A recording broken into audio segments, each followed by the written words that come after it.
Hey YouTube, I'm back with another little installment on my memories of Macedonia. So I hope wherever you are, you're comfortable and life is treating you good and the weather's treating you good, and that's what I want to talk about today. Something good. I'm wearing Macedonia's national football jersey. I don't know if you can check that out. There you go. And I wanted to talk about other good things, which is my dad.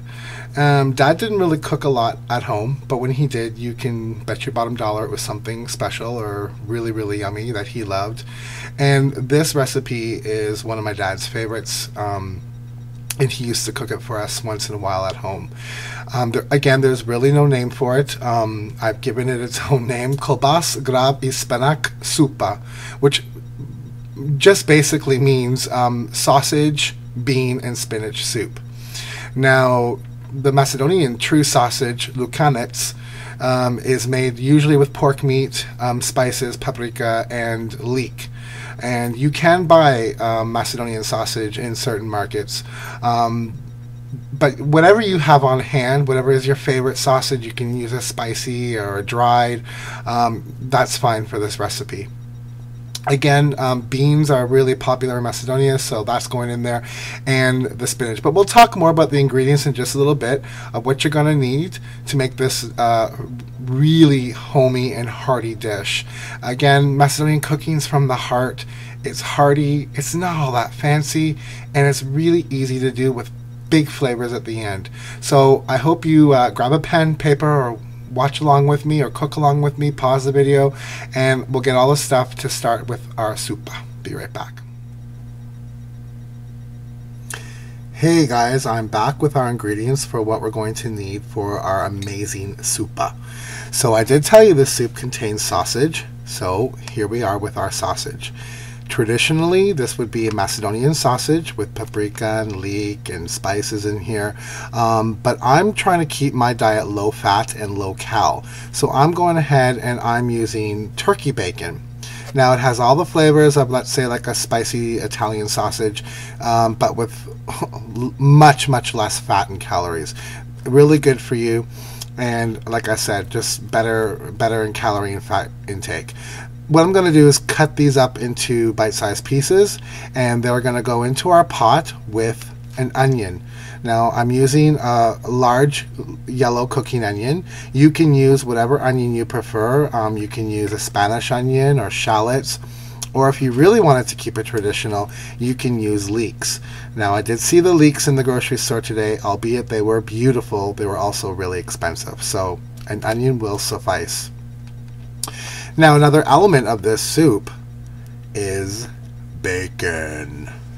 Now my dad, of course, would use good old Canadian bacon, smoky, thick, fatty, but I'm going ahead and I'm going to use chicken bacon. And again, I'm just saving on fat and I'm saving on calories. There's nothing wrong with chicken bacon or turkey bacon. It still has that smoky bacony flavor, but just a lot of less fat for you. And the cool thing about it is now these bags come in resealable, so that's so awesome. Now you don't have to, like, you know, open up a whole pack of bacon and worry about it if you only need 1 or 2 rashers of it. Again, of course, the other element is beans.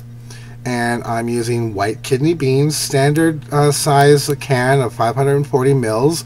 This brand, Life Smart, is just better for you. No sodium, there's no preservatives. I'm sure where you're from you can get organic beans or beans with low sodium. Just try to get something that doesn't have a bunch of junk in there. Or you can use, you know, dried beans and soak them overnight. It's completely up to you. Of course, the other element of the soup is spinach. I have 2 bags of 171 grams of pre-washed spinach. This is fully grown spinach, so I will have to pick off some of the woodsy stems. I only use this because my dad used it in the soup, and I think fully grown spinach has more of a robust flavor than the baby spinach, but you can use baby if you prefer. And did I mention the beans? I have 2 cans. Sorry, there's 2 cans of those, I think I mentioned. I also have here 3 vine ripened tomatoes. If you wanted, you could score the bottom into a cross and blanch these in boiling water and peel the skin, but it's not really completely necessary. You can just chop these up, they'll melt down in the soup. If you want to omit the tomatoes, you can just add more spice. I also have 4 garlic cloves, or to your taste. I like it garlicky, so I'm going to go with the 4.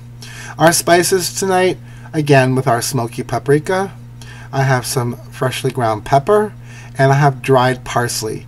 If you have fresh, you can use it. If you have some that are left over chopped in the freezer, you can use it, no problem.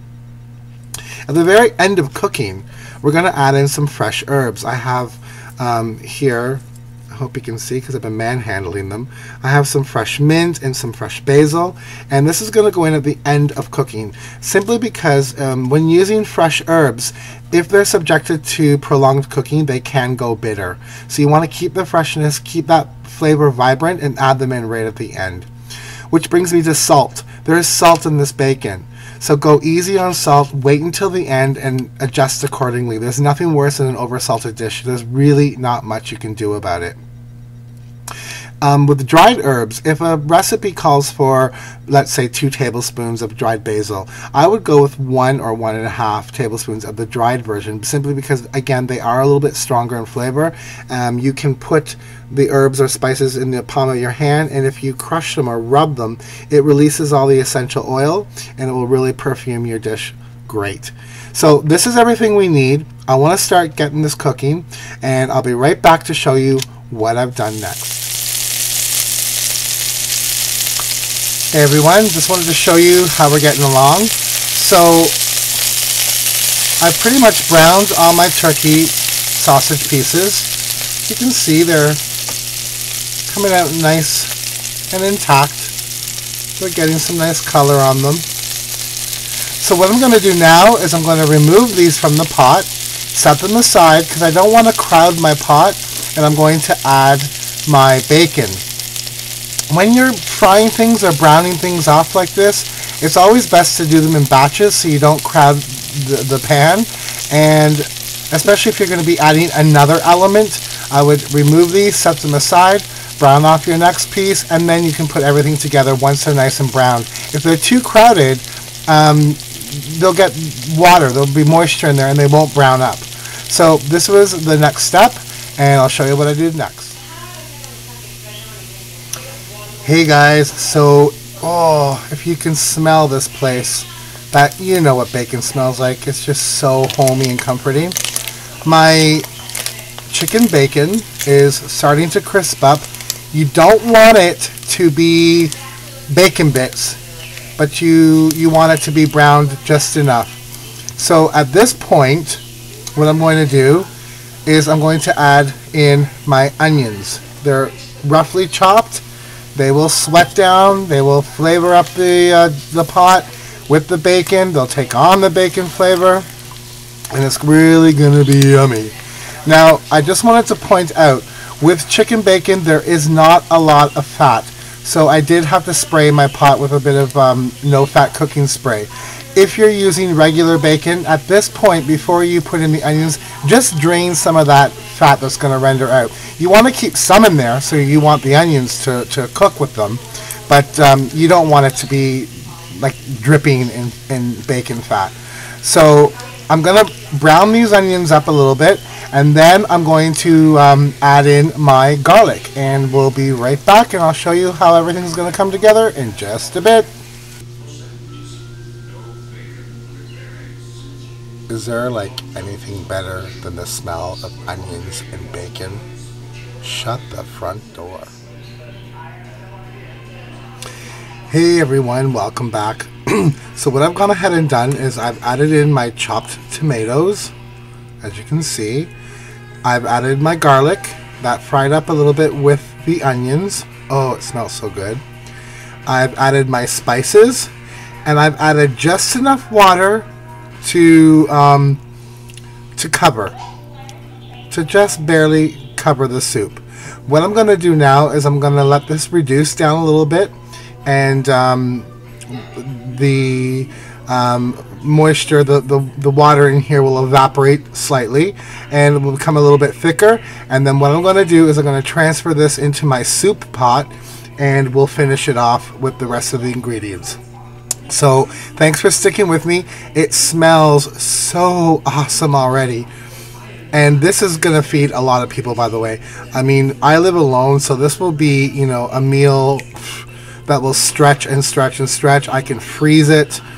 It's a really good value for the dollar, and it goes a long way. So the next step, as I said, we're going to let this reduce a little bit, and then we're going to stick this all into my soup pot. Stay with me. Be right back. Hey everyone, welcome back. No, you are not in a new Tina Turner video for steamy windows. The Supa is off the stove, and what I've gone ahead and done is I've added about 2 liters of water and about 2 tablespoons of powdered chicken bouillon, low sodium and a low fat. It's only a 0.4 grams of fat per tablespoon. You do not need to add the stock if you don't want. The bacon and the sausage will sufficiently add flavor to the soup. I've also gone ahead and rinsed and drained my beans and have added them to the soup, and it's starting to reduce a little bit.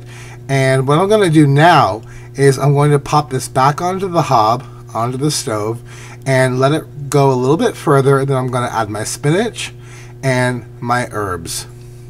Now, I just wanted to say, the reason why I transferred everything into this soup pot is because I just felt that my Dutch oven browned my meats much more better than what this soup pot would, which is actually a stock pot.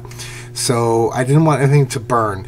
Once they're all browned, I can put them in here, let them simmer, let the soup cook slowly without worrying about anything scorching. That being said, if anyone wants to use your heavy bottomed soup pot for the whole thing, absolutely go ahead. Or if anybody wants to send me a heavy bottomed soup pot, be my guest. So what we're going to do now is we're going to put this back on the hob, on the stove, let it go down a little bit more. I'm going to add my spinach, our herbs, we're going to place it all up, and we'll see you guys in just a little while. Thanks for watching. Hey everyone, welcome back. I have started to add my spinach to my Supa, and as you can see, it's reduced down a lot, and it's going to get a little bit thicker, and I'm going to continue to keep adding my spinach, and we'll be back when everything is done. See you in a bit. Okay guys, I've added all my spinach into my Supa. It's going to go back on the hob and just cook down just a little bit more. As far as the greens go, you can add any leafy green that you like.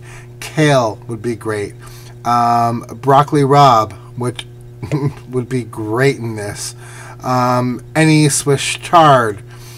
So go ahead, add what your favorite leafy green is. This recipe is versatile. As I told you before, you can substitute the sausage, you can substitute the bean, you can substitute the green, you can substitute the bacon to chicken bacon to turkey bacon.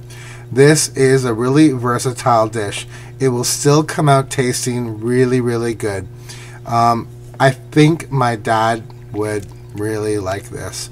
But it's going to go back on the hob for just a bit, just a little bit, and it's going to come together. And you guys, I'm going to see you when I'm going to eat this because I'm starving. I can't wait. Alright guys, you can see my soup is done. It is so hearty. There's spinach, there's beans, there's the bacon, There's the sausage.